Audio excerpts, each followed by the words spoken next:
Good evening, Bahamas. Coming up tonight. A man stabbed to death just months after his twin brother was gunned down. House Speaker HALSON MOULTRIE speaks out on national issues. The lawyers of former Marine Javon Seymour turn out to the Supreme Court today to hear his fate in today's bail hearing.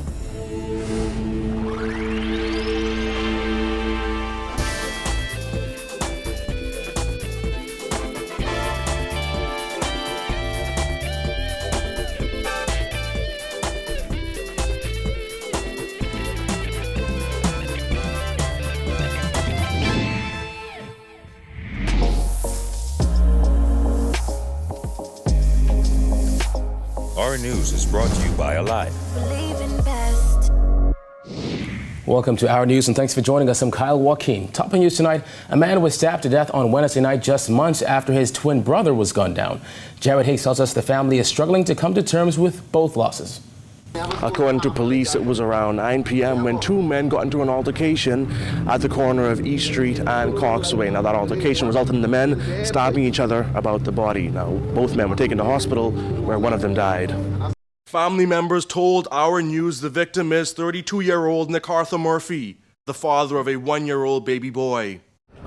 The dead man's mother, MIRIAM Murphy, is now grieving the loss of two sons. NICARTHA's twin, 31-year-old ELCARTHA Murphy, was gunned down back on December 21st, 2018, outside a nightclub on Malcolm Road. Baby doll is in he had 6 months in between. Another one going last night when I going over the road. It was so hard, but God helped me to come through it. I had to dry my tears, but in all the events, I give God thanks. Because Jesus, you know, that blow wasn't easy. Family and friends gathered at Murphy's home just minutes away from where he was killed. His brother, 33-year-old Curtis Murphy, recalled his brother's last words as he lay on the ground bleeding out. Just for seeing where the ambulance is. And I just tell him take his time. Just breathe slow. And that's what he's doing. Take a deep breath. Until the ambulance came. Murphy's mother says she was informed that her son was in trouble by a neighbor. The mother of three says she headed straight to the scene where she tried to comfort her son in his final moments. I said, NICARTHA, this mommy. I just touched his face. I said, NICARTHA, this mommy. And that's all I could see. I called my oldest son. I said, wherever you is, come, baby. Gotta get stopped. The grieving mother says she relies on prayer to get her through these trying times. Thank you, God. Hallelujah. Hallelujah, Jesus. According to Our News records, Murphy's killing was the 47th homicide for 2019. Reporting for Our News, I am Jared Higgs. House Speaker HALSON MOULTRIE railed against the country's current system of governance today, asserting that just as the Senate has become the rubber stamp of the House of Assembly, whenever the executive outnumbers the backbench and opposition combined, the House of Assembly becomes the rubber stamp of the executive branch. MOULTRIE also warned that as long as there is executive control of the legislative branch, plunder and corruption will continue. As long as there is no separation of powers, and as long as there's executive control of the legislative branch, as a former chief meteorologist and hurricane forecaster, I forecast and predict that plunder and corruption will continue to be the order of the day. The system produces the result, not the personalities. And until we correct the system, to cause the system to function the way it should, we will continually to repeat the history that we all really don't want to see continue. MOULTRIE also hit out at what he termed Gussie-made cabinets, which he says have diminished Parliament. What has happened over the years in the Bahamas is the executive branch of government has encroached on the territory of the legislative branch of government. When we started to get the huge supersized cabinets that we refer to in the Bahamas as the Gussie May cabinets. That process actually diminished the function of the Parliament itself. Moultrie continued, saying when Parliament becomes a rubber stamp, accountability and transparency fly out the window. What that did is it permitted the executive branch to have sufficient numbers in the cabinet where when the executive branch enters the Parliament, they have sufficient numbers to outvote the backbench and the official opposition combined. Whenever the executive outnumbers the backbench and the opposition combined, the Parliament then becomes a rubber stamp of the executive.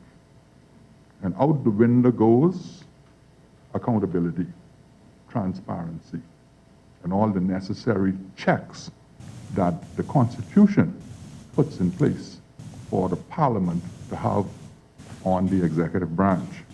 Now, the House Speaker also made explosive comments on gambling in the country and suggested the government should revoke or suspend gaming house licenses for those operators who refuse to pay up.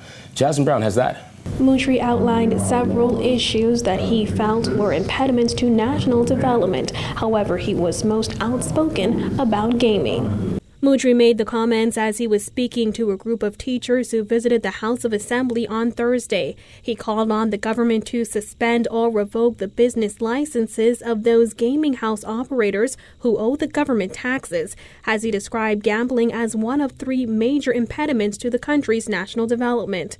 The Parliament and the government should take the position that if you refuse to pay the taxes, your next appearance before the court should be to get your license restored. In other words, the government should give you an ultimatum.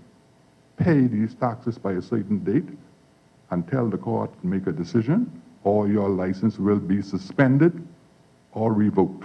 In February, the government announced that it had reached an agreement with gaming house operators, which would result in the collection of $35 million annually from the sliding scale tax on net taxable revenue and $15 million from a tax on winnings as a result of lottery bet. However, government officials have said a number of operators have yet to pay back taxes.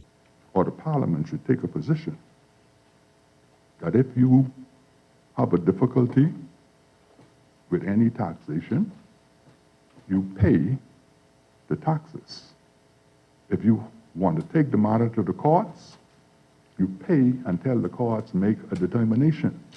If the courts make a determination in your favor, then you would be credited with the taxation already paid.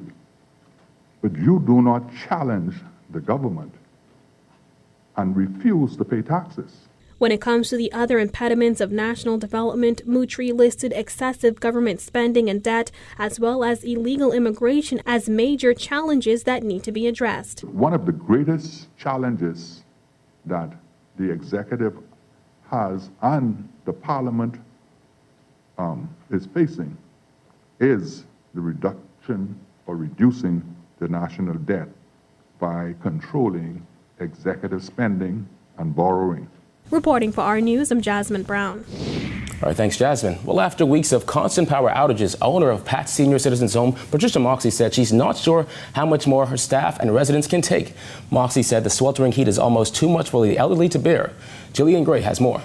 That's how frustrated I am. What do we want? Life. Frustrating and annoying. That's how Patricia MOXEY described the power situation, which she said is making her 36 elderly residents irritable and uncomfortable. BEC knock out every doggone body. Only thing they knock out is me and you right now. One of her greatest concern is the amount of equipment damaged due to the frequent outages. MOXEY said they often have to rush to switch residents from stationary oxygen machines to portable ones, not to mention the electric beds, cable connections, and refrigerators that she says are all experiencing problems. Because if you look behind you, the TV is not working. We have no cable.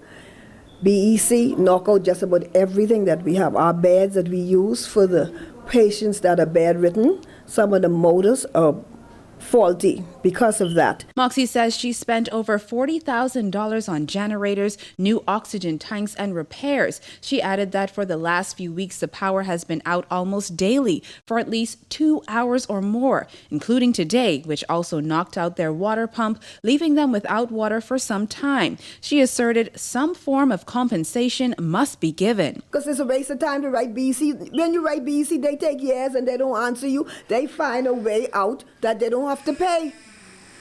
Right now, home in my house, my Frigidaire ain't working properly, and I just bought that. LEROY MUNROE, a worker at the senior citizens' home, said it's hard dealing with the constant heat, adding he feels for the residents. BEULAH ARNETTE, whose husband is a resident, and Esther Smith, whose 76-year-old brother is a resident, both agree that something must be done. People getting fed up, taking the people who don't. That's my only job, so something got to happen. Well, when it go off, you know, he get frustrated because of his situation. He is in the advanced stage of dementia and he needs help. Every time I come, the light is off, and these people really and truly need light. So I'm asking the Prime Minister and everybody who in charge to do something about this situation. It's terrible. Now, MOXEY said for the sake of her residents and staff, she hopes that the power situation gets sorted out soon. Reporting for our news, I'm Jillian Gray. All right, thanks, Jillian. The 35-year-old former Defense Force Marine accused of killing a fellow officer at Government House was denied bail by a Supreme Court judge today. Georgia Bain has the details. Former Marine Javon Seymour applies for bail here in the Supreme Court just 2.5 months after being accused of killing a fellow Marine at Government House back in April. Able seaman Javon Seymour appeared before Justice Gregory Hilton in the Supreme Court, where he was denied bail on Thursday. That means he will return to the Bahamas Department of Corrections. Seymour's attorney, Muriel Ducille, said he will appeal this decision as soon as possible. The 35-year-old has been behind bars since his arraignment in the magistrate's court on May 3rd, when he was charged with the April 28th murder of Petty Officer Percival PERPALL and the attempted murder of Calvin Hanna and Ellis Ramming at Government House. According to police reports, a man entered the premises of Government House around 2:30 that morning and made his way to the guardhouse where PERPALL was located. PERPALL was sitting in the guard area in the administrative area along with another Marine while others were on break. According to police, the gunman opened fire on the guard commander, hitting him several times about the upper body before fleeing the premises. Reporting for our news, I'm Giorgio Bain. All right, thanks, Giorgio. Still to come, businesses blast frequent power outages. The details after this break.